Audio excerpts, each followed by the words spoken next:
They ignored the fact that you got chartered flights because of this girl. They ignored the fact that ratings were going through the roof because of this girl. Instead, they resented it because they said, yo, we were doing stuff long before Caitlin Clark got here, and y'all wasn't paying attention then.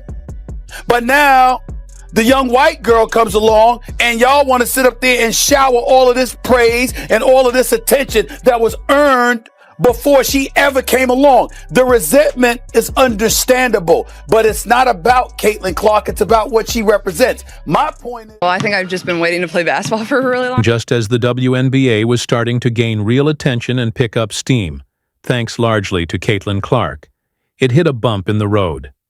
The league's biggest star, who's been driving huge TV ratings and fan interest, is now on the injury report.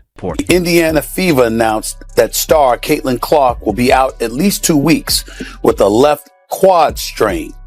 Clark reported some pain in her leg Saturday after the team's loss to the New York Liberty. She subsequently underwent an MRI and was diagnosed with the strain. Now basketball fans are in an uproar. Sports talk shows are buzzing, and Stephen A. Smith is fired up, more than usual.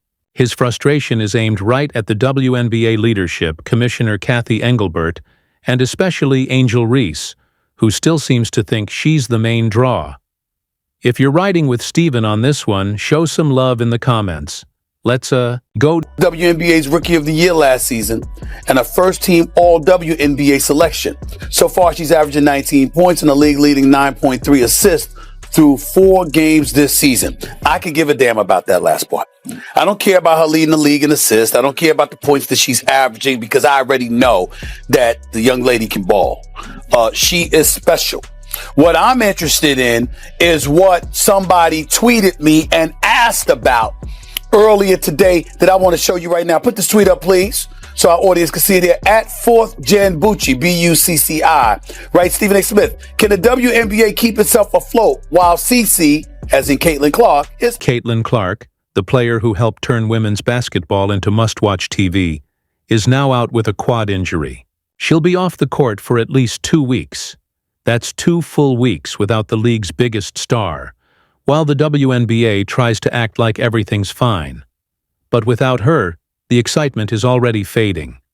Ratings are dropping, and the league is feeling the impact, with Clark stuck on the sidelines in street clothes. Fortunately, though, the celebration in the WNBA, it was cut short yesterday afternoon as WNBA players learned the harsh lesson, be careful what you wish for. Headline at the New York Post. Caitlin Clark sidelined with Indiana Felines announcing shock injury. Keyword, shock. This injury was shocking, but not for reasons that... The first person to explode over the situation? Of course it was Stephen A. Smith, ESPN's king of hot takes.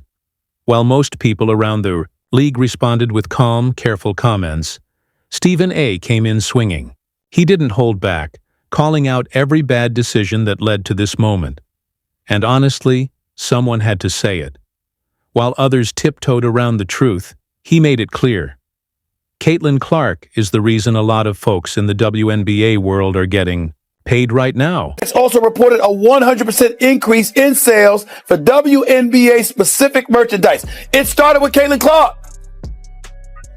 And so now that we know all of this, and we've known that for months, now we get to turn around and look and see what exactly is it that the league will do knowing that she's out for the next 2 weeks. I'm not saying I know for sure what's going to happen, but I have an idea. Stephen A. Smith didn't just chime in. He took over the conversation like he'd been waiting for this moment. While WNBA execs acted like everything was fine without Caitlin Clark, he called them out. He brought the facts, and he brought the fire. Watching him break it all down was like sitting through a math lesson, with fireworks. His message was simple. Think the league can thrive without Clark? Sure, go ahead and believe that. Then look at the numbers and try not to wince. The Clark, Indiana led the league in attendance both at home and on the road. The Fever averaged 17,035 fans at home and over 15,000 on the road. 4 teams moved home games to bigger arenas when Indiana came to town to accommodate more fans. That's about Caitlin Clark. How do we know this? Attendance for the entire league was up nearly 50% last year. According to data from across the timeline, and Indiana led all teams with an average attendance of 17,035. That was up 300. Let's look at the numbers. This season, games with Caitlin Clark are averaging 1.18 million viewers. Without her, that drops all the way down to 394,000. That's not a small decline, it's a huge drop, nearly 3 times fewer viewers. And yet some players like Angel Reese still question why Clark gets so much attention. Maybe it's because Caitlin knows how to play the game in a way that keeps people watching. Simple as that. Find out. We don't know yet, but I'm going to be really, really interested in seeing, Molly, what kind of effect this has on the WNBA's ratings, because if for some reason there is a precipitous drop-off, then everybody needs to stand down and recognize the fact that the speculation or the assertions and assumptions about her being the golden goose. Stephen A. didn't just wake up mad. This was months of frustration boiling over after watching the WNBA miss chance after chance to grow the game. Then Cheryl Swoops chimed in, throwing criticism like Clark hasn't been the one pulling the league into the spotlight. And of course, Angel Reese couldn't help but make it about herself again, turning every moment into another shot at staying in the headlines. Back, Caitlin, if you're going to break a record, to me, if it's legitimate, you have to break that record in the same amount of time that that player set it. Okay. Right? So if Kelsey Plum set that record in 4 years, well, Caitlin should have broke that record in 4 years. But because there's a COVID year and then there's another year, you know what I mean? So she's already had an extra year to break that record. So is it truly a broken? I've noticed that whenever Caitlin Clark comes up, people are quick to mention other rookies too. And that makes sense. No sport can depend on just one player. Injuries happen, and building everything around a single star is risky. What really keeps fans engaged are the stories, the rivalries, and the back and forth between talented players.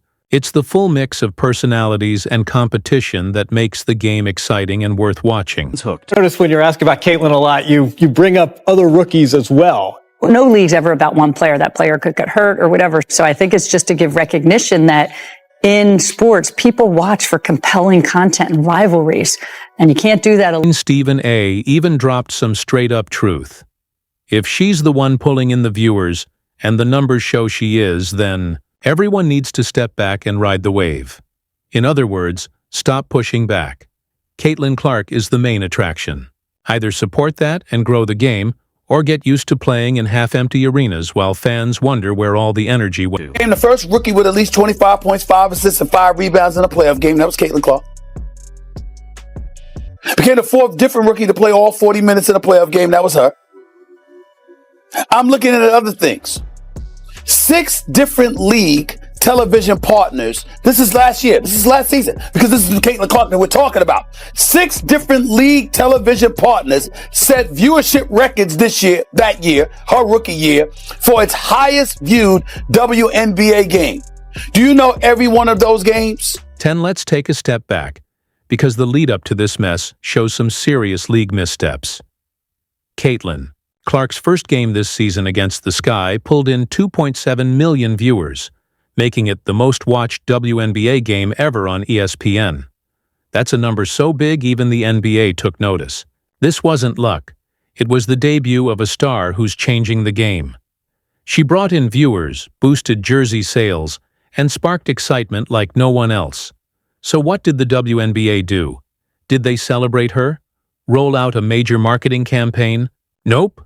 Instead, we got bland press releases that felt like they were written by Angel Reese herself. It was like the league was too scared to admit that one player was doing more for their brand than years of effort combined. Lifts all boats. And if this is the magnetic traction that draws viewers to the WNBA, and her absence over the next 2 weeks due to that quad strain is providing further evidence of that, then everybody needs to accept it, stand down, and ride that wave. I'm going to be really interested in seeing how the ratings are going to look without her over the next 2 weeks. Let's make sure we come back and ask me this exact same question after she's been. Stephen A. watched the whole thing play out. The rise of Caitlin Clark, the league trying to keep her under the radar, and the veterans giving her the cold shoulder like she stole the last slice of pizza. Now, the WNBA is scrambling to fill the gap left by the one player who can pull in an extra million viewers just by showing up. That's the point. Caitlin Clark wasn't just another draft pick. She was the league's jackpot. But instead of celebrating that, they tried to downplay her. Now that she's sidelined, they're finally seeing just how much she means. Meanwhile, Stephen A. is sitting back saying, "I've been telling you, you can't build a castle without a queen," and then get surprised when she takes the moves in. What she brings to the table. But people wanted to hate because why?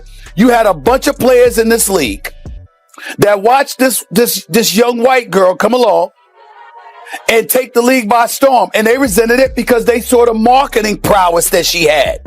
They ignored the fact that you got chartered flights because of this girl. They ignored the fact that ratings were going through the roof because of this girl.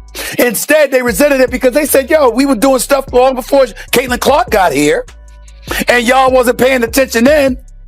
But now the young white girl comes along and y'all want to sit up there and shower all of this praise and all of this attention that was earned before she ever came along. The resentment is understandable, but it's not about Caitlin Clark. It's about what she represents. My point is... Here's the bottom line. The WNBA had a golden opportunity with Caitlin Clark, but they treated her like just another player. Stephen A. Smith isn't just upset. He's giving the league the reality check it desperately needs. Clark is the face that draws fans in and gets sponsors calling. If she's not supported and lifted up, the league won't just lose a player, it will lose its big moment. From day one, Stephen A. has been the voice cutting through all the noise, standing up for Clark while others tiptoe around egos and old stories. He's been her biggest champion, recognizing the real value she brings. Meanwhile, some former players can't help but resent her success, acting like it's a personal attack. Stephen calls it like it is. There's definitely some jealousy, and it's become impossible to ignore. I think Stephen A. is 100% correct on this. At the end of the day, you already see people actually saying, hey, I'm not watching for 2 weeks. I'm not tuning in for 2 weeks. And it's really bad news for the Mystics and the Sky because both of those teams moved those games to big arenas. So it's like now that she's not playing, what is that attendance going to look like? The viewership, right? The viewership is going to plummet. I already know because majority of the people that's watching the Indiana Fever wants to see Caitlin Clark. And sad to say it, a lot of them only want to see Caitlin Clark. They don't